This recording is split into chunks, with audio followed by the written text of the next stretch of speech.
दोस्तों, बांग्लादेश में प्रधानमंत्री शेख हसीना की सरकार का तख्ता पलट हो गया। बांग्लादेश विद्रोह की आग में झुलस रहा है। पड़ोसी देश में जल रही प्रदर्शन की आग की तपिश भारत तक भी पहुंचने लगी है। सियासी गलियारों में बयानबाजी का दौर चल पड़ा है और कई नेता ऊल जलूल बयान दे रहे हैं। भारत में विद्रोह की चिंगारी सुलगाने की नसीहत दी जा रही है। इस नेताओं की लिस्ट में पहला नाम कांग्रेस नेता सलमान खुर्शीद का है। एक किताब की लॉन्चिंग कार्यक्रम में बोलते हुए सलमान खुर्शीद ने कहा, बांग्लादेश में जो हो रहा है वो भारत में भी हो सकता है। हमारे देश में इसका प्रसार चीजों को तरीके से फैलने से रोकता है, जिस तरह से बांग्लादेश में फैलाया गया है। वहीं मध्य प्रदेश में कांग्रेस के वरिष्ठ नेता सज्जन सिंह वर्मा ने भी विवादित बयान दिया है। उन्होंने कहा कि श्रीलंका और बांग्लादेश जैसा हाल अब भारत में भी होने वाला है। बोलते बोलते कांग्रेस नेता यहां तक कह गए कि जिस तरह शेख हसीना के घर में जनता घुस गई, उसी तरह मोदी के आवास में भी घुसने वाली है। कांग्रेस नेता सज्जन सिंह का ये वीडियो सोशल मीडिया पर जमकर वायरल हो रहा है। मैं तो सिर्फ इतनी बात कहना चाहता हूँ, 2 दिन से टीवी पे आप देख रहे हो, बांग्लादेश की जनता शेख हसीना की गलत नीतियों की वजह से, बांग्लादेश की सरकार की गलत नीतियों की वजह से कल प्रधानमंत्री आवास में घुस गई, राष्ट्रपति भवन में घुस गई।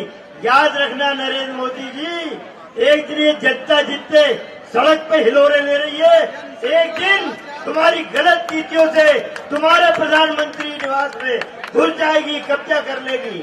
अभी श्रीलंका में हुआ, पहले श्रीलंका में जनता प्रधानमंत्री के घर में घुसी, अब बांग्लादेश में घुसी। अब भारत का नंबर है, तो साथियों मैं अनुरोध करता हूँ। दरअसल सरकार विरोधी हिंसक प्रदर्शनों की लहर से बांग्लादेश पूरी तरह से हिल गया है, जिसके बाद वहां की प्रधानमंत्री शेख हसीना को इस्तीफा देना पड़ा और अपने देश से भागने के लिए मजबूर होना पड़ा, जिसके बाद भारत में विपक्षी नेता इस तरह की बयानबाजी कर रहे हैं। वहीं देश की जनता इन नेताओं के दिमागी मैच्योरिटी के लेवल पर सवाल उठा रही है। लोग कह रहे हैं कि लोकसभा चुनाव में मिली हार को विपक्ष पचा नहीं पा रही है। पीएम मोदी को प्रधानमंत्री की कुर्सी पर देखकर राहुल गांधी समेत कांग्रेस के नेताओं के सीने पर सांप लौट रहे हैं, कलेजे पर छुरियां चल रही है और सत्ता नहीं मिलने से विपक्षी नेताओं का मानसिक संतुलन हिल गया है। इसी बीच बांग्लादेश के हालात को देखकर भारत की जनता में भी दहशत है, जिसके बाद लोग सवाल पूछ रहे हैं कि क्या भारत में भी कभी तख्ता पलट हो सकता है? क्या भारत की सेना भी कभी शासन कर सकती है? लेकिन इसका सीधा और सपाट जवाब है, बिल्कुल नहीं। असल में सेना को तख्ता पलट का तब मौका मिलता है जब देश में बहुत इंस्टेबिलिटी हो, पॉलिटिकल डिवीजन चरम पर हो, डेमोक्रेटिक इंस्टीट्यूशंस कमजोर हो या भेदभाव और अव्यवस्था के हालात हो। लेकिन भारत में ऐसे हालात कभी पैदा नहीं हुए हैं। यहाँ तक कि इमरजेंसी के दौरान भी सेना राजनीति से अलग ही रही, क्योंकि जिन भी देशों में लोकतंत्र ज्यादा मजबूत रहता है, वहां पर सेना के पास अनलिमिटेड पावर्स नहीं रहती। उन देशों में सेना सरकार के मुताबिक ही काम करती है।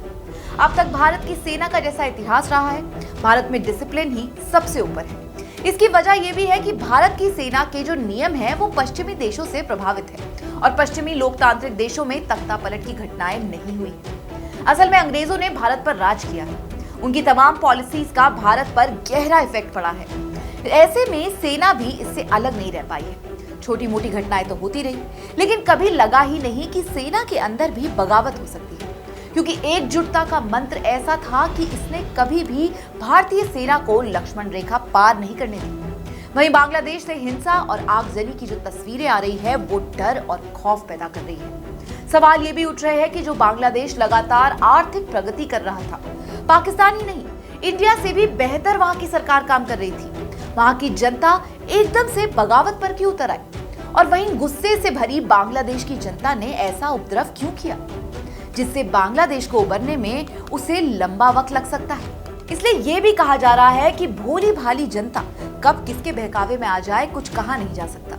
इसलिए बांग्लादेश में हुए बवाल और हिंसा से भारत को सबक जरूर लेना चाहिए। चलिए, इस खबर में फिलहाल इतना ही। श्रेष्ठ उत्तराखंड पर खबरों से जुड़े रहने के लिए चैनल को सब्सक्राइब और लाइक करें, बेल आइकन दबाएं और देखते रहें श्रेष्ठ उत्तराखंड।